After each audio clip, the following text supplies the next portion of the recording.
free and sure to disagree with the law. Krasnaya Armia en la zona de Guantánamo.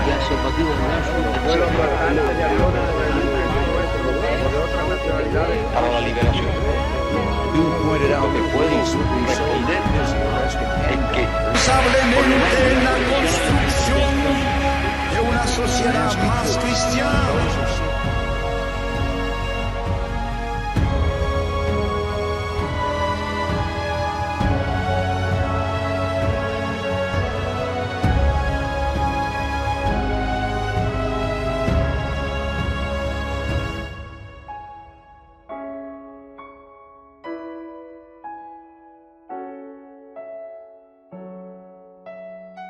Hola amigos de Lugares de la Guerra Fría, estamos aquí en un nuevo programa. En este caso vamos a hablar sobre los misiles ICBM, misiles nucleares estratégicos de alcance intercontinental que se lanzaban desde trenes. Algo que alguno habrá visto en alguna película de James Bond.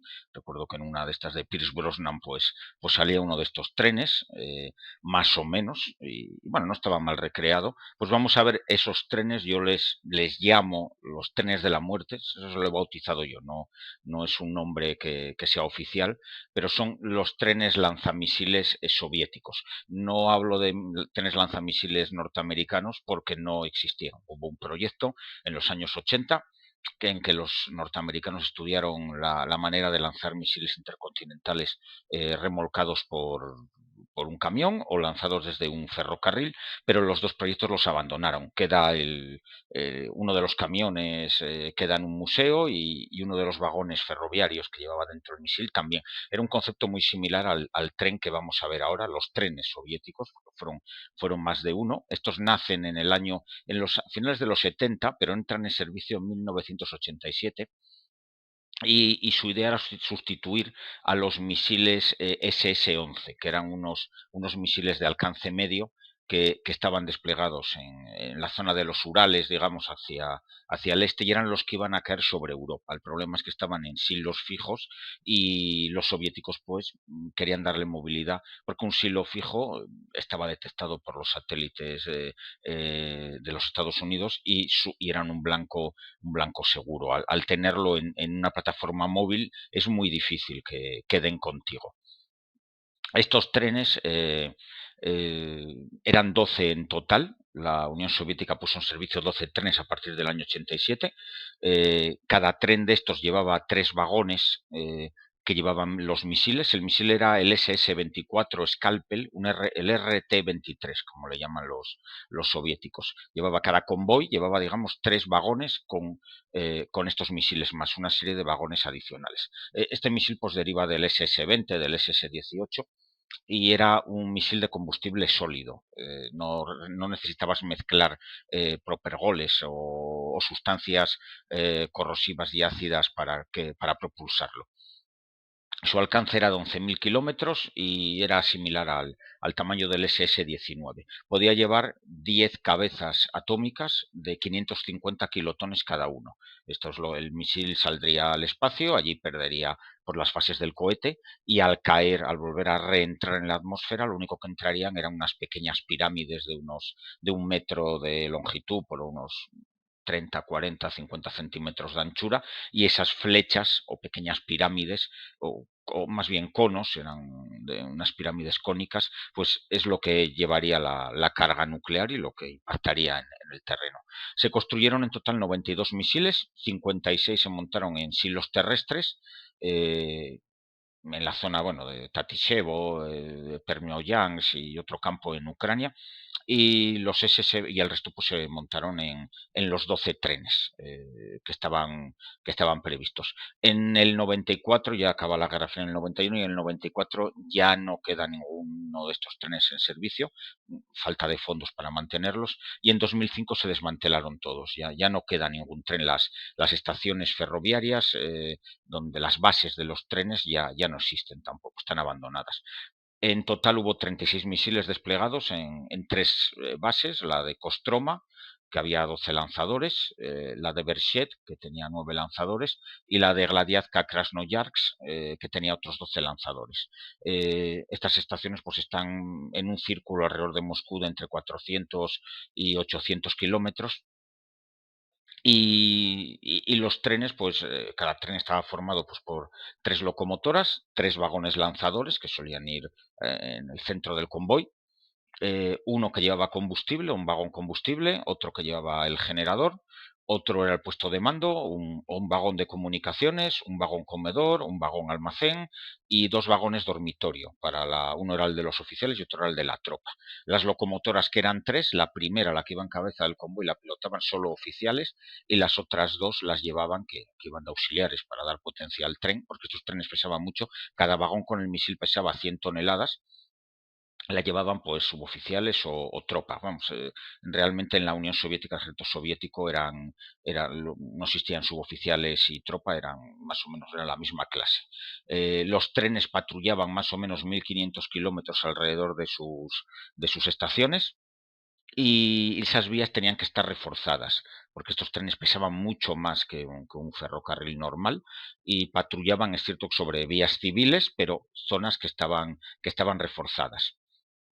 El misil eran 100 toneladas y el vagón eran otras 100, pesaba unas 200 toneladas, que antes lo he dicho mal.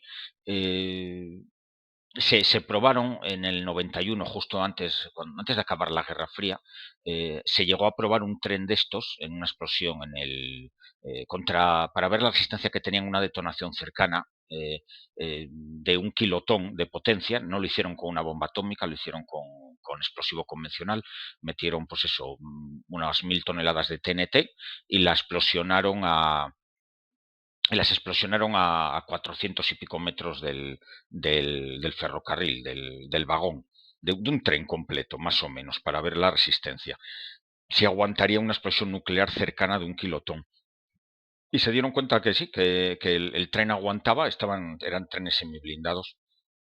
Y se dieron cuenta que sí, que aguantaría perfectamente. Lo único que el personal de a bordo se quedaría 20 minutos sordo, medio ciego, pero bueno, fuera de combate. Pero a los 20 minutos, media hora, podrían combatir. Esto que vemos aquí, en esta imagen, pues es uno de los vagones lanzadores. Vemos cómo tiene el misil, está erguido, va dentro de ese contenedor, se ha levantado, si no iría tumbado y iría cerrado el vagón. Y vemos como hay como una especie de grúas o de mástiles, una adelante y otra detrás. Eso salía, a la vez que salía el misil, que se erguía el misil, pues servían para apartar la catenaria. Habría otros 2 vagones como este, el vagón con su vagón delantero y su vagón trasero, donde iban los generadores y donde iban estos mástiles, y obviamente disparaban un misil cada vez, no los 3 misiles a la vez, porque si no el tren salía volando, vamos. Aquí tenemos, en esto de aquí, es un dibujo del misil, y ahí se puede ver la talla de un hombre comparada con la envergadura del misil. Obviamente las cabezas atómicas, las 10 cabezas nucleares van arriba del todo, en la punta. Y esta otra imagen que tenemos aquí, que es un dibujo, pero muy bien hecho, era un dibujo que hacía una agencia norteamericana, la DIA, que era la agencia de inteligencia, uno más de las agencias que tenía de espionaje los Estados Unidos, aunque esta se dedicaba más que nada a interpretar las fotografías, las imágenes satélite, la inteligencia que le facilitaba la CIA y demás servicios de información norteamericanos. Pues ellos después lo que hacían eran dibujos, y este es uno de esos dibujos, se desclasificaron hace años bastantes. En mis libros los podréis encontrar, casi todos los dibujos que hicieron ellos, los que están desclasificados, y esto es como ellos representan un tren dentro de su base. Como vemos, detrás hay un hangar grande, y en ese hangar grande el misil está levantado. Las bases estaban diseñadas con una serie de hangares donde estaban los trenes, y en caso de que el tren no pudiera salir a tiempo, bajo un ataque nuclear norteamericano, por ejemplo, pues podían erguir dentro de ese hangar, podían levantar el tubo hacia arriba y lanzar desde dentro. El techo se abría con unas puertas correderas y disparaban. Esto de aquí es una imagen de un tren, lo vemos ahí, la vía no se ve muy bien, pero está reforzada con cemento, no se ve muy bien esta imagen, en otras pues se ve mejor.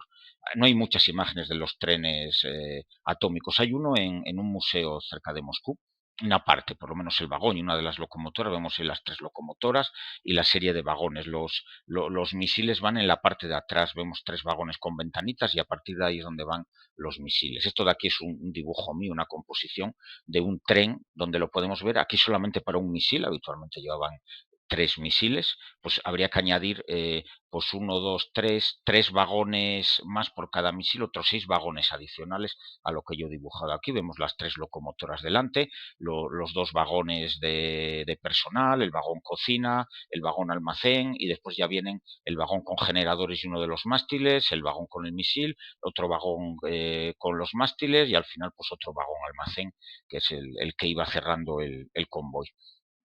Y esto que tenemos aquí pues son las tres bases, como quedan hoy en día. En mi libro podéis encontrar las coordenadas de todos estos lugares. Y aquí tenemos la primera, pues la de Berchet. Aquí vemos señalado la vía de salida, vemos las diferentes vías donde estaban, 4 vías principales donde estaban estacionados los trenes, y después la zona de polvorines que está a la izquierda de la foto, de la imagen. Aquí está la base de Kostroma. No son exactamente iguales. Vemos que aquí, por ejemplo, las estaciones, vamos, el estacionamiento de los trenes atómicos, pues, o los trenes de la muerte, aquí están juntos. Y el polvorín y la vía de salida, pues, se encuentran a la entrada abajo, en la parte de abajo de la imagen. Y esta es la última base, la de Krasnoyarsk, el polvorín arriba, los 4, digamos, zonas de estacionamiento, que son, pues, con 8 vías más o menos. Los hangares están derruidos hoy en día y la vía de salida también en la parte de abajo. Todas estas estaciones ya están abandonadas totalmente y no hay ni guarnición ni nada de nada, no, por allí no pasa nadie, son zonas desoladas también y se derribó todo. Las vías no existen, solamente lo que está son los carriles por lo que iban y me costó mucho encontrarlas, cuando yo busqué estas imágenes aéreas, buscando el pueblo aproximado donde estaban y claro, no están en el pueblo, están como en un radio de 20 kilómetros respecto al pueblo, pues me dediqué a explorar eso y no están en zonas donde solo hubiera esto, sino que había más zonas militares, más bases militares allí y es complicado encontrarlo.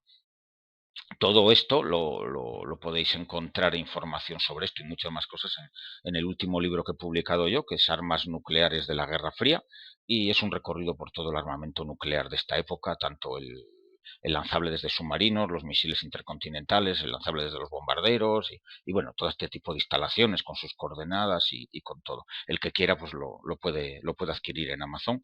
Y desde aquí, desde Lugares de la Guerra Fría, daros las gracias por seguirnos, darle al like si os apetece, que nos ayuda a seguir con el canal y seguiremos con más detallitos interesantes de esta época tan olvidada que acabó en 1991 y que ahora por desgracia pues muchos opinamos que estamos de nuevo en la Segunda Guerra Fría. Saludos, amigos.